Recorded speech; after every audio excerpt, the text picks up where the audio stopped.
Welcome to Carbon Politics, a CSE podcast series decoding the politics of climate change from the lens of the Global South. In this series, we will explore multiple critical questions that are surrounding and pressuring the climate debate today. What happens next on multilateralism, or where is the current trade system going? And how does the global financial architecture need to be reformed? How are these systems influencing the ability of developing countries to address, respond to, and adapt to climate change?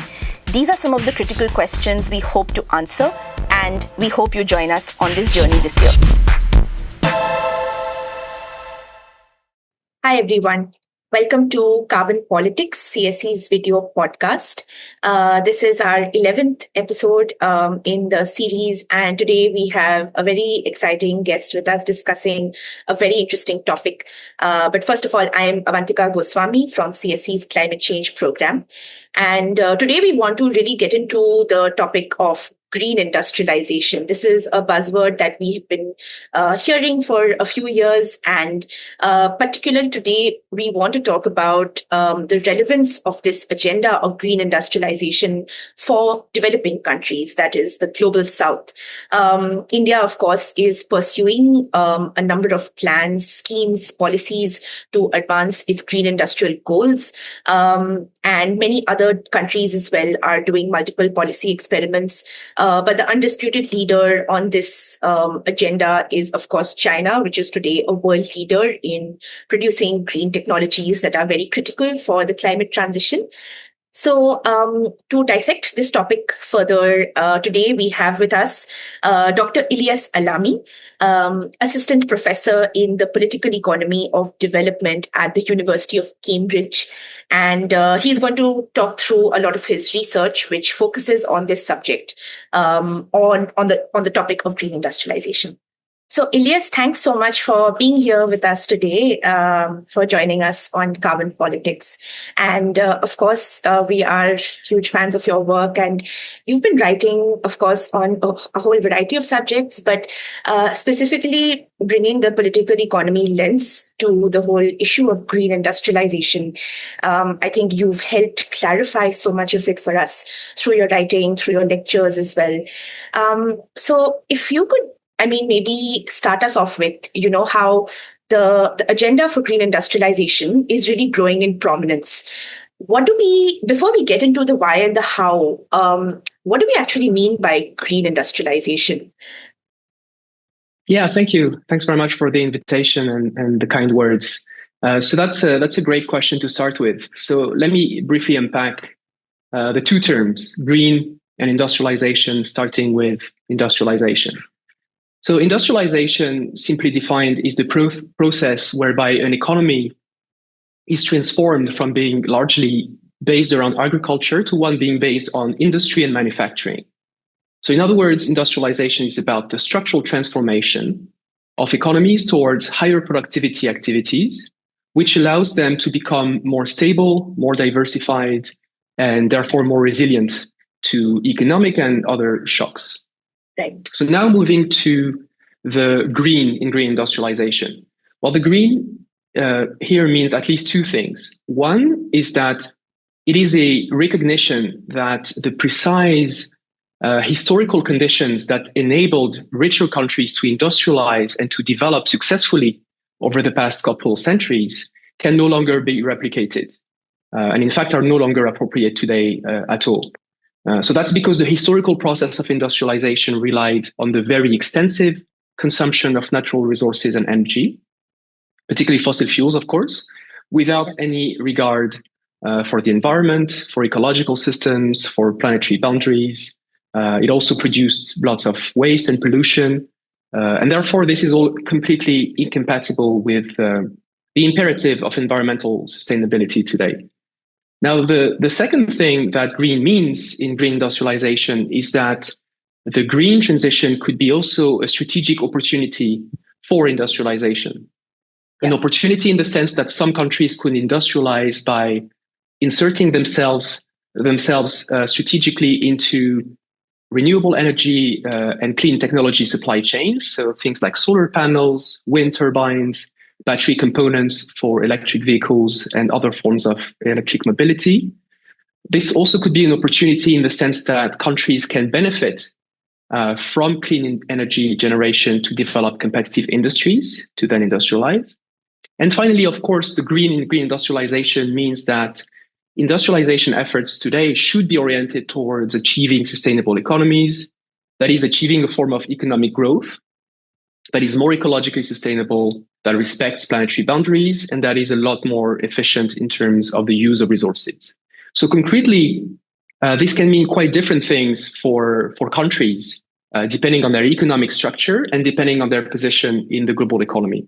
So for countries, for instance, that are already, which have already industrialized in the past, and which now have a declining industrial base, such as countries in the European West, for instance, green industrialization is about reindustrializing by transforming production methods and manufacturing systems, developing new technologies, decarbonizing energy provision, transport, food, agriculture, building sustainable infrastructure, building supply chains that are secure and resilient to climate change, wasting less, recycling more, and moving to more circular economies. For countries that are, on the other hand, that are largely or entirely dependent on primary commodity exports, green industrialization is about diversifying away from such dependence. It's about moving to a more sophisticated economic structure, but it's about doing those things by greening the economy, and perhaps even becoming early adopters or early movers into green industries. So finally, for both, and to wrap up, for both richer and poorer countries, the promise of green industrialization, if we can think about this in terms of a promise, is that it can create economic dynamism. It can upscale manufacturing and industry by greening them. It can also generate good and well-paying jobs. It can be socially just. That's very important.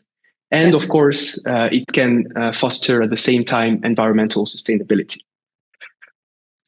Yeah, thank you for, that's a very comprehensive sort of overview. And you've also actually led me to my second question in terms of, you've mentioned that this is a strategic opportunity for many countries. And, but there is a differentiation in how countries who are already highly industrialized and, wealthy countries, developed countries are approaching this particular issue. For developing countries, I would say this is a particularly huge, crucial moment because they've already been on this kind of pathway to attempt to achieve structural transformation. And now there's this added pressure of decarbonization. So green industrialization definitely is a crucial agenda for the global south. So could you speak a little bit more to the importance of this agenda for developing countries? And you've already touched upon some of it in terms of how, primary commodity dependent countries need to diversify and, move towards economic dynamism. So maybe a little more of that context. Yes, absolutely. So I completely agree with your observation that those dual goals of decarbonization and structural transformation are particularly important for countries in the global south. And there's at least 3 reasons for that. So first, that's because industrialization has historically been the material basis for large and rapid development gains and for broad-based improvements in standards of living. So essentially, industrialization is how rich countries got rich.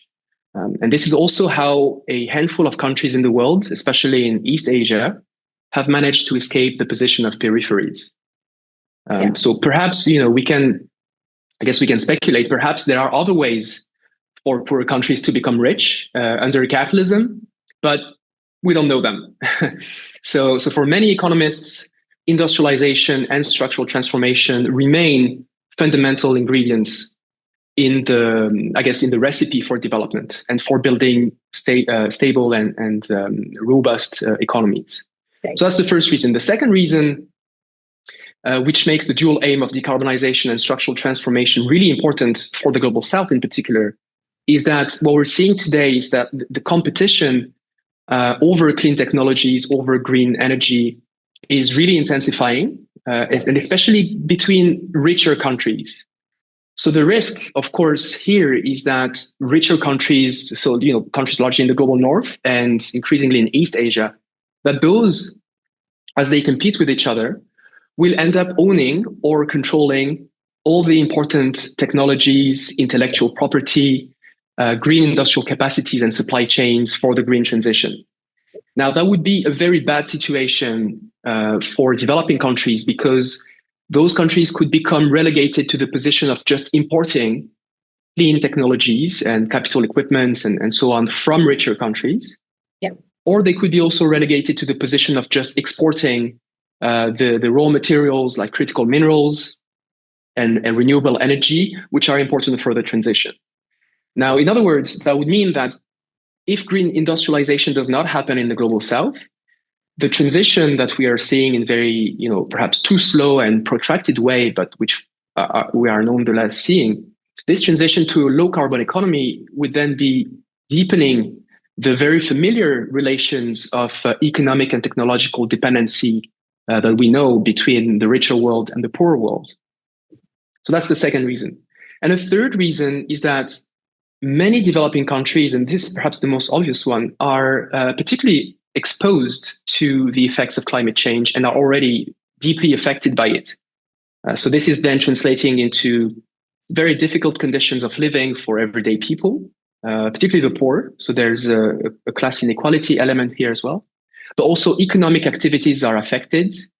So it becomes harder and harder also for developing countries to borrow money on international financial markets, on good conditions, and so on and so forth.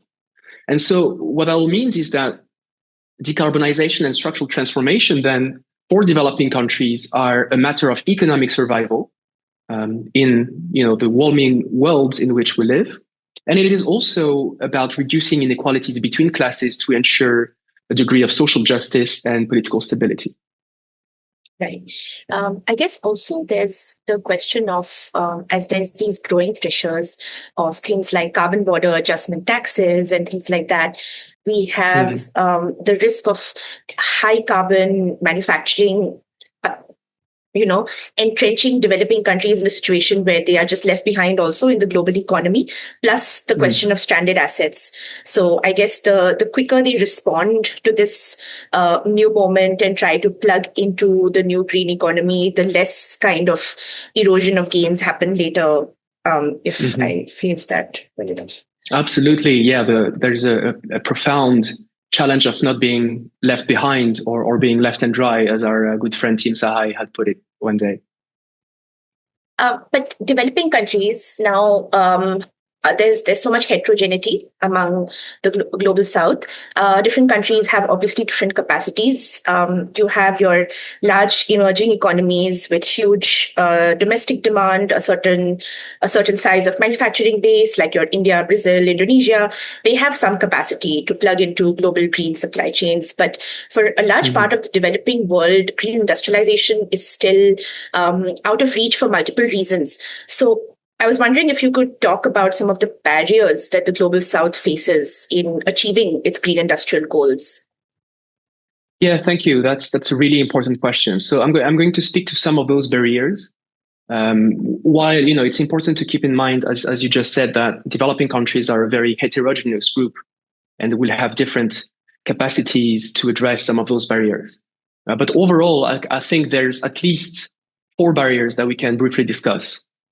The first one applies to everyone, which is that despite what I said earlier about the very importance of industrializing, the problem here is that industrializing today is probably more difficult than ever. And that's because of, we find ourselves in a stage of capitalism where global manufacturing employment is undergoing a long-term structural decline as a share of total employment. And this is also because China has scale, cost advantages, and incredibly sophisticated supply chains across virtually all segments of manufacturing and industrial sectors. So it is a leader in more and more advanced manufacturing and cutting-edge technological sectors. But at the very same time, it is not relinquishing the lower end of manufacturing. So it's not leaving room for other countries to step in. So in that context, it's really, really difficult for developing countries to move into green manufacturing supply chains. So that's the first obstacle. The second one is the question of financing, which is an enormous problem. So in addition to developing countries having relatively limited fiscal powers in comparison to richer countries, developing countries also face financing and balance of payment constraints. So they have to generate a lot of hard currencies to pay for expensive imports of energy, of food, of capital goods, technologies, capital equipment, and so on. And those constraints relate to the subordinate position of developing countries in the global economy in general, as well as in the global financial and monetary system. Now, without going too much into the details here, these constraints essentially make sovereign borrowing in developing countries very unreliable and often quite expensive.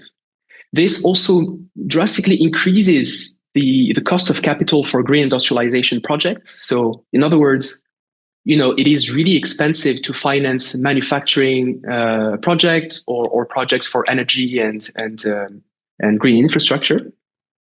And so overall, we can say that the structures of the global financial and monetary system exert enormously powerful constraints on both individual projects of green transformation and on macroeconomic planning and industrial policy efforts in the global south.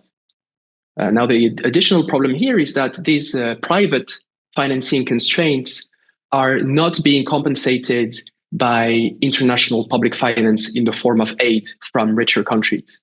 And in fact, those foreign aid budgets, including in terms of climate finance, are really insufficient in terms of scale, volume, and speed to address the climate crisis. In addition to this, they are also declining really fast, and they will continue to do so in the near future. So financing is an enormous problem. The third barrier is that developing countries face, as they face the imperative of financing green industrial ambitions, they are also facing the problem of being quite dependent on foreign technologies and firms. So I talked earlier already about the dominance of China in clean tech and digital technologies, and to a lesser extent, East Asia and the West are also overwhelmingly dominated those technologies. And so it's quite difficult to start industrializing as a developing country by leveraging these technologies which are owned by those other actors in the short term, which is what you need to do, while not becoming completely dependent on those technologies over the long term. So breaking this cycle of technological dependence is really difficult. In addition to this, so this is not just a question of technological dependence, it's also a dependence on the potentially shifting strategies of foreign firms. So just to give an example, Morocco at the moment is doing really well in terms of attracting a lot of green investment from a range of firms, which come from France, from Germany, from Spain, from Korea, from China, of course, from Turkey, and so on and so forth. But that also means that the green industrial strategy of Morocco is very dependent on the strategies of those firms. If those firm strategies change, that could undermine Morocco's green industrial ambition. Now, moving on, the fourth barrier, which I want to briefly mention here, is that developing countries tend to have limited policy autonomy and limited state capacities. So, of course, some countries like India and others will have quite vast state capacities, but that's not the case of everyone. Now, the reason those things are really important for green industrialization is that essentially green industrialization is a planning question. It is about planning long-term development strategies for the green economy. It is about planning the downscaling of carbon-intensive and fossil-based activities that are destroying the planet. And it is about planning the provision of all the goods, activities, and services in an environmentally sustainable way, and all of those goods that we need to live a good and flourishing life. So obviously, all of that requires a lot of policy autonomy and state capacity. Now, the problem is that state capacity can take a long time to build. In truth, this is time that we don't really have at the moment. And the other problem is that policy autonomy can be really difficult to maintain when you have a very unequal global economy in terms of power distribution, and also in the context of, quite frankly, collapsing world order with an incredibly erratic hegemon by which I mean the United States, of course.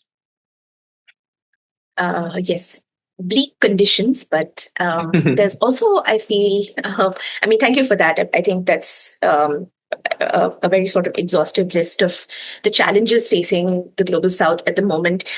It's interesting that you mentioned China, which is obviously so much at the center of this story.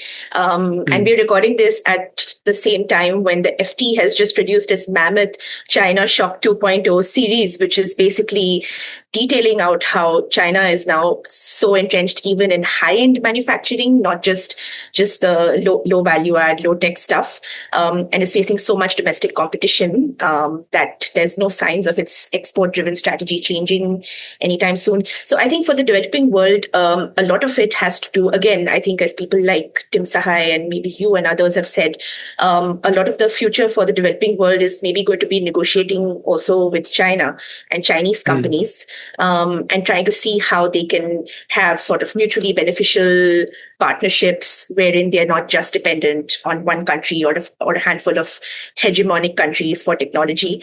I guess in that vein, what would you say, and also to kind of wrap up this conversation, what would you say are some low-hanging fruit for developing countries, understanding that there's so much heterogeneity within the developing world, but in terms of, policy pathways to pursue, collective goals to pursue at multilateral fora, what would you say are some maybe 2 or 3 low-hanging fruit to help them sort of achieve their green industrial goals?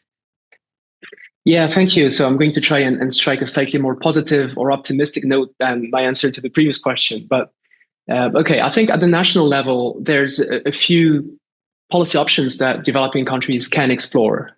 I think that first, they should continue to experiment with ambitious state intervention and with the extensive mobilization of state ownership to strategically drive a green transition in a socially just and democratic manner. So, a lot of developing countries are already doing a lot of that. They're re-embracing policy and development banks, state enterprises. They're setting sovereign wealth funds, state-backed venture capital funds. I think all of this is quite encouraging. Developing countries should widely experiment with those policy tools, again, with a strategic outlook to driving a green transformation. Secondly, they should also try to mobilize as much as possible domestic resources. And for this, it's really important to put in place fair and just tax systems to mobilize those resources and to prevent capital flight. So to prevent a lot of wealth from leaving the country. Thirdly, of course, many developing countries will need to rely on a lot of external finance and investment to finance their green industrial ambitions, which means that it's really crucial for those countries to attract international industrial firms as well as financial investors. Now, recognizing that this is really important and necessary, I think the challenge here is to do so in a way that retains a good degree of control and strategic orientation as we try and attract those external partners. The point here is not just to give in all, good conditions in terms of access to land, energy, labor, the environment, simply to attract as much investment as possible. It's really important to try and retain some control to plan the process of green transformation.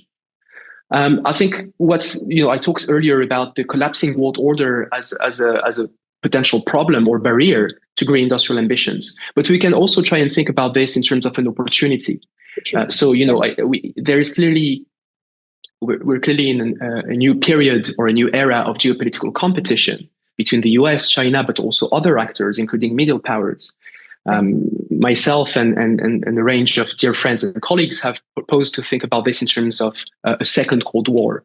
Now, developing countries could perhaps try and leverage this new geopolitical context to try and negotiate, to try and play those great powers against each other, to negotiate better financing terms, to negotiate technological transfers, to foster a form of localization of industrial capacities, employment creation, and to co-develop green technologies with those external partners.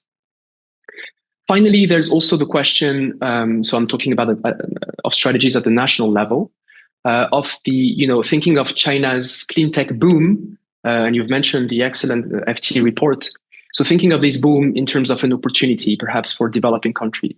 So we are seeing already, many developing countries rapidly adopting solar panels and other cheap green technologies coming from China. And this could create unique opportunities for reducing dollar dependence on expensive and unreliable fossil fuels imports. Many developing countries are paying a lot of money to import oil and gas. And so this, a reduced dependence on that front could perhaps create significant headroom in national budgets. It could perhaps soften constraints on balance of payments, and it could free up fiscal space for financing development strategies in the global south to improve standards of living and to publicly invest in infrastructure. But this too, of course, is deeply related to the question of planning that I talked about earlier. So even taking advantage of this would require very careful development planning and macroeconomic management.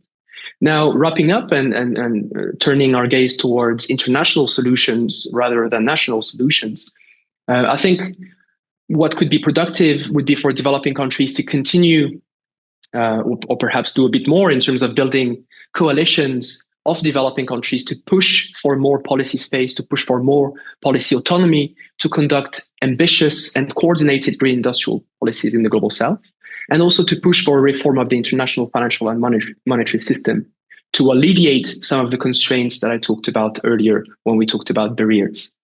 And of course, an important aspect here would be also to launch a range of international initiatives, which would be about delivering public finance and debt relief from the global north to the global south on a permanent basis as a means to do a sort of climate finance stabilizing mechanism. So I'll leave it there. Thank you very much. Thank you. That's a great set of proposals. And we would love to continue this conversation with you for hours, but we will let you go here. Thank you so much, Ilias, for being with us today. It's been really great. Please follow Ilias Alami's work and writing and lectures, whichever ones are publicly available. And thank you for joining us here today on this episode of Carbon Politics, CSE's video podcast. We hope you will continue to join us this year as we release more interesting episodes with friends like Ilias and others. Thank you. Thank you, Avantika. That was a pleasure.